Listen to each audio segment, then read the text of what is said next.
guys, kembali lagi di channel Selvan Elsa 25. Jadi di sini aku mau cerita tentang Putri Tangguk. Nah, kalian kalau kelas 4 dan satu sekolah sama aku atau satu kelas sama aku, pasti kalian melihat ini di tema 8 subtema 1 halaman 44 kisah Putri Tangguk. Jadi aku mau cerita tentang Putri Tangguk. Langsung saja ke ceritanya. Kisah Putri Tangguk. Putri Tangguk tinggal bersama suami dan ketujuh anaknya di daerah Jambi.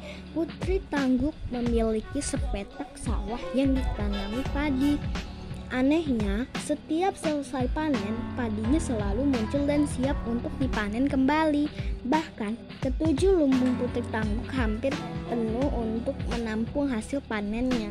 Saat panen terakhir, Putri Tangguk mengajak suami dan semua anaknya ke sawah.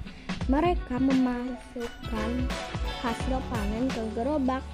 Panen sudah selesai. Sepertinya persediaan padi kita sudah cukup untuk beberapa bulan, kata Putri Tangguk. Kemudian mereka mendorong gerobak bersama-sama. Di tengah perjalanan, Putri Tangguk jatuh terpeleset. "Aduh!" teriak Putri Tangguk. "Hati-hati, Bu. Semalam hujan deras. Jalannya menjadi licin," kata suami Putri Tangguk sambil membantunya berdiri. "Gara-gara hujan, jalannya licin. Perjalanan ke rumah masih jauh.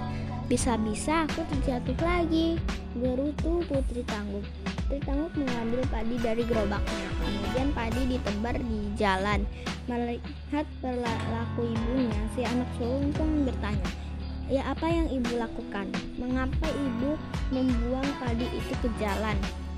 "Ibu tidak membuang padi. Padi ini ibu gunakan sebagai pengganti pasir. Ibu sebenarnya menebarnya agar jalan ini tidak licin lagi," jawab Putri Tangguk. "Istriku, bukankah padi itu untuk kita makan? Tidak baik rasanya kita jika membuang makanan," nasihat suami Putri Tangguk. Putri Tangguk tidak mengendahkan nasihat suaminya. Bahkan Putri Tangguk membantahnya. "Masa bodoh, bukannya padi kita sudah banyak? Apa kau mau aku terjatuh lagi dan tulangku patah?" bantah Putri Tangguk sambil terus mendebar padi ke jalan. Setelah panen terakhir, Putri Tangguk tidak pernah kembali ke sawah. Ia ada di rumah untuk merawat ketujuh anaknya. Suatu malam, anak bungsu Putri Tangguk merengek karena lapar. Akhirnya Putri Tangguk ke dapur untuk mengambil nasi. Alangkah terkejutnya ketika ia mendapati pancinya kosong. "Mengapa panci ini kosong?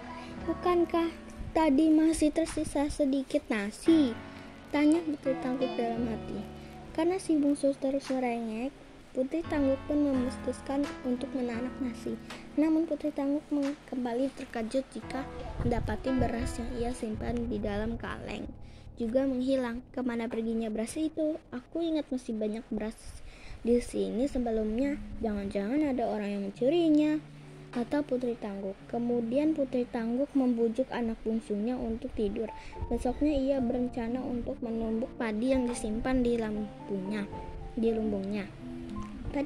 Pada pagi harinya, Putri Tangguk terkejut mendengar teriakan suaminya.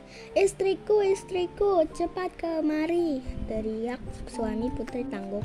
Putri Tangguk segera berlari menemui suaminya. Ia menghampiri suaminya yang berada di depan pintu lubung. Ia pun bertanya kepada suaminya. "Ada apa, suamiku?" tanya Putri Tangguk dengan cemas. "Aku tidak tahu, istriku. Lumbung ini sudah kosong saat aku membukanya," jawab suami Putri Tangguk. Putri Tangguk dan suaminya bergegas memeriksa lumbung yang telah kosong. Putri Tangguk pun menangis. "Apa yang terjadi kepada aku? Tadi malam nasi dan beras hilang. Sekarang padi di lumbung pun juga ikut menghilang," jerit Putri Tangguk. "Jangan cemas, istriku. Bukankah kita masih memiliki sawah?" Besok kita ke sawah, siapa tahu padinya telah menungging, hibur suami Putri Tangguh. Keesokan paginya, Putri Tangguh mengikuti suaminya ke sawah dengan cemas. Setibanya di sawah, tangis Putri Tangguh semakin keras karena mendapati sawahnya telah berubah menjadi semak belukar. Putri Tangguh menangis seharian, bahkan ia tidak mau pulang dan menunggui sawahnya hingga tertidur. Dalam mimpinya, Putri Tangguh didatangi segerombolan padi yang dapat berbicara.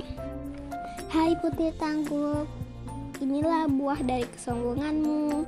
Masih ingatkah engkau ketika membuang kami ke jalan? Tanya padi-padi itu. Kau telah menghina kami, kau telah menjadikan kami pasir untuk alas jalanmu. Kami dipanen untuk dimakan, bukan untuk dibuang sembarangan. Dengan membuang kami, berartinya kamu tidak membutuhkan kami lagi untuk makanmu. Kata padi-padi itu lagi. Putri Tangguh hanya bisa diam dan tidak menjawab. Ia menyesali kebodohannya. Ia pun memohon maaf kepada padi-padi itu. Tak bisakah kalian memaafkanku? Aku telah menyesali perbuatanku, kata Putri Tangguh sambil menangis. Sekarang kau dan keluargamu harus bekerja keras. Bersihkan sawah ini, bajaklah, lalu tanamlah kami kembali. Setelah 3 bulan, perlu kalian dapat memanen kami kembali, jawab padi-padi itu.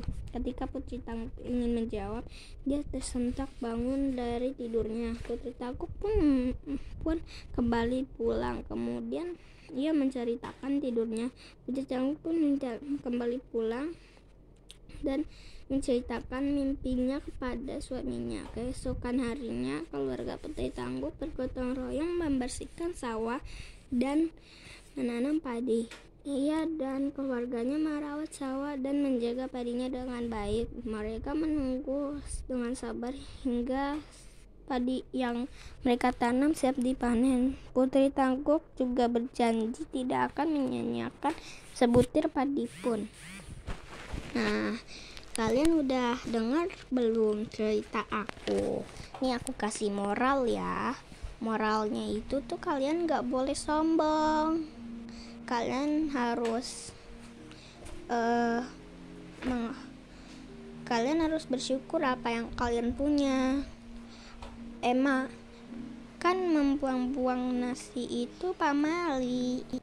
Kalian gak boleh nyontohin sikap Putri Tangguh ya. Nanti kalian sendiri loh yang kena akibatnya. Oke guys, jadi segini aja cerita dari aku. Semoga seru ya. Dadah.